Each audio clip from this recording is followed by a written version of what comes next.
Pada masa penjajahan, gelar haji memiliki makna yang jauh lebih besar. Mereka yang menyandang haji berarti telah melakukan sebuah pendidikan, pertukaran ide, serta telah membangun solidaritas.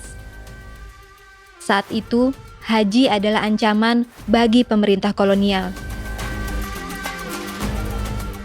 Inilah kisah tentang bagaimana ibadah haji pernah menjadi sesuatu yang ditakuti pemerintah kolonial.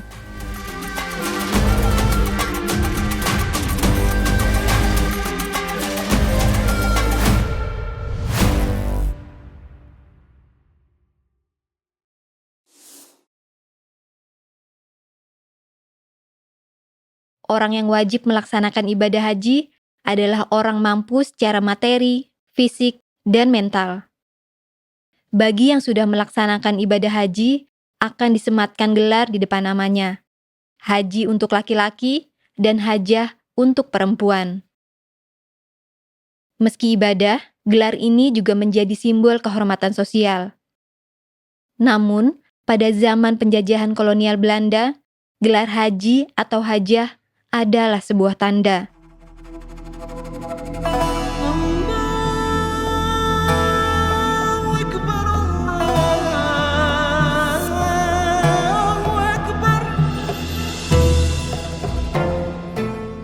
Hari ini pergi ke Mekah dengan moda transportasi pesawat membutuhkan waktu sekitar 9 hingga 11 jam. Jauh sebelum menggunakan pesawat, kapal layar menjadi andalan menuju Tanah Suci.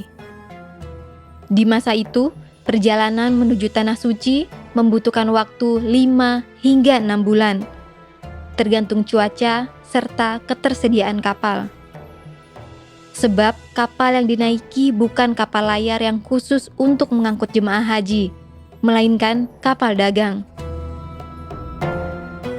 Mereka turut singgah di pelabuhan-pelabuhan bersamaan para saudagar berbisnis. Pada tahun 1870-an, perjalanan haji tak lagi menggunakan kapal layar, melainkan kapal uap. Waktunya pun jauh lebih singkat, yaitu sekitar 19 hingga 25 hari. Meski begitu, perjalanan haji tetap menjadi perjalanan menjemput maut. Sebab risiko penyakit dan kematian sangat tinggi.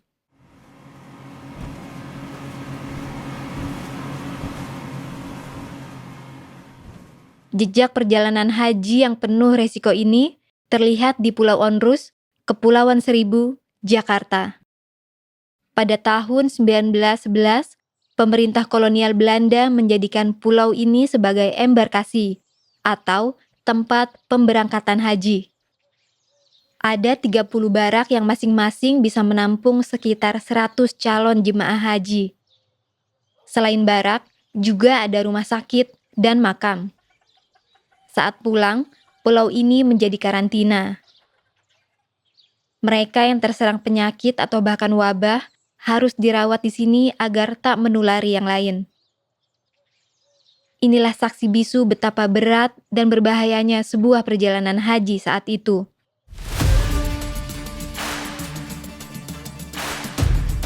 Namun, dari banyaknya risiko yang dihadapi, tak menyurutkan seseorang dalam menunaikan ibadah haji. Sebab, perjalanan menuju Tanah Suci lebih dari sekedar ibadah semata. Menunaikan ibadah haji di era kolonial merupakan sebuah perjalanan guna mendapatkan pengetahuan dan membangun solidaritas. Tak semua jamaah haji langsung pulang seusai menunaikan berhaji. Mereka yang menetap belajar banyak tentang tafsir, hadis, fikih, dan tarekat. Berhaji menjadi tempat dan ruang muslim penjuru dunia untuk belajar, bertukar pengetahuan, hingga munculnya cara pandang baru. Di sini, gagasan pan-islamisme muncul. Sebuah gagasan tentang persatuan umat muslim melawan dominasi barat, seperti Inggris, Prancis, Rusia, serta Belanda. Pada akhir abad ke-19, muncul satu tokoh yang sangat berpengaruh dalam kebijakan kolonial terhadap Islam. Namanya Christian Snoek Hurgonje, seorang orientalis Belanda yang juga menjadi penasihat pemerintah kolonial. Snoek pergi ke Mekah mempelajari kehidupan Muslim di sana, mengamati komunitas Nusantara, mencatat jaringan ulama.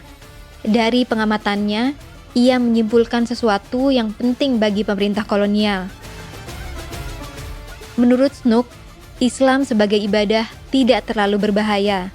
Namun, Islam sebagai kekuatan politik adalah ancaman besar. Karena itu, ia menyarankan sesuatu kepada pemerintah kolonial. Haji tak dilarang, tetapi diawasi jaringan politiknya. Caranya, saat di Tanah Suci, jamaah haji dicatat dan diminta melapor ke konsulat. Untuk mengontrol tokoh-tokoh perlawanan sepulang mereka dari Tanah Suci, pada tahun 1916, pemerintah kolonial Belanda menyematkan sebutan haji di depan nama mereka.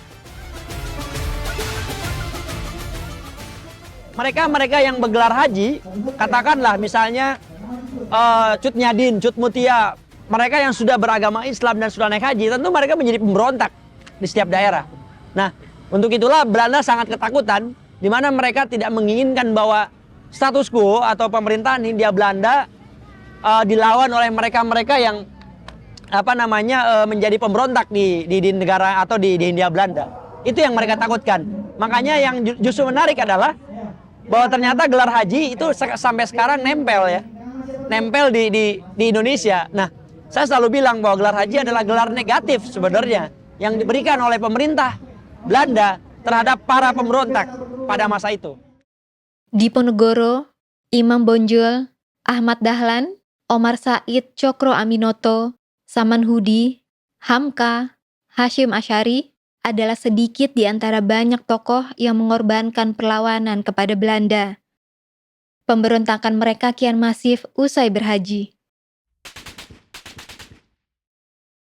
Setelah naik haji, banyak para pendiri organisasi-organisasi pergerakan di masa Hindia Belanda, katakan misalnya Muhammad Darwis mendirikan Muhammadiyah, kemudian Hashim Asyari mendirikan NU, Cokro Aminoto mendirikan Sarekat Islam, kemudian Samanhudi mendirikan Sarekat Dagang Islam. Jadi memang banyak tokoh-tokoh kita yang melakukan ibadah haji lantas pulang kemudian mendirikan organisasi-organisasi pergerakan. Inilah kilas balik tentang ibadah haji. Bahwa haji bukan sekedar ibadah, namun juga sebuah tanda. Tanda bahwa seseorang memiliki pengalaman internasional, terhubung dengan gerakan Islam global, dan harus diawasi.